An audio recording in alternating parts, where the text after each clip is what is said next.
আসসালামু আলাইকুম প্রিয় ভিউয়ার্স, আজকে আসছে বগুড়া মহাস্থানগড়।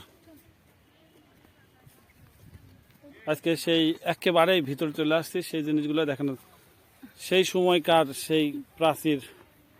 আর এই যে ঘরের রুম দেখা যাচ্ছে, এই যে এখানে দেখছি এখানে অনেক দর্শনার্থীদের বেড়াইতে আসছে।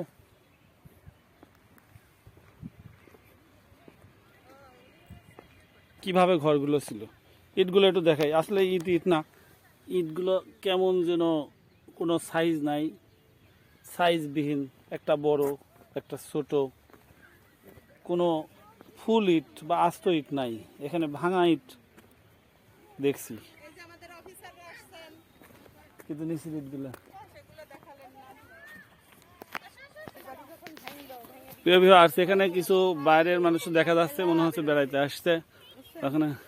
হ্যাঁ প্লিজ স্যার, তলে আরো আছে। স্যার ম্যাডাম, আসলে আপনাদের এখানে এসে কেমন লাগছে একটু বলবেন? হ্যাঁ, সুপার ফাইন, খুব ভালো লাগছে। বহুবার আসছি এই মানে এই আকর্ষণে, অন্তত 20 বার আসছি। 20 বার আসছেন আপনি? হ্যাঁ, আপনি কোথায় থেকে আসছেন? আমরা শুধু কুমারখালী থেকে আই। আমি পথ চলতে দেখেছি, কিন্তু ভিতরে ঢোকা হয়নি। আজকে ভিতরে ঢুকলাম, ভালোই লাগছে। ফিলিংসটাই আলাদা না? জমিদারদের হ্যাঁ, ওই বিভিন্ন রকম ঐতিহ্য। ইট কাঠ পাথর, বিভিন্ন রকম সৌন্দর্য, আর একটা রাজধানী। রাজধানী না, হুম, সে কুণ্ডনগর না? হ্যাঁ, এটা বাংলা মানে সুরক্ষিত দুর্গ ছিল। এখানে কত যুদ্ধ বিগ্রহ, কত কি হইল।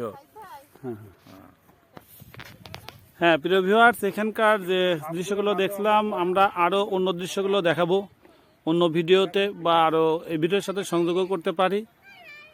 আমরা বেহুলা, এরপরে যাব বেহুলা লক্ষ্মীন্দারের বাসর ঘরে, তারপরে যাব মাঝারে মাহিসরের।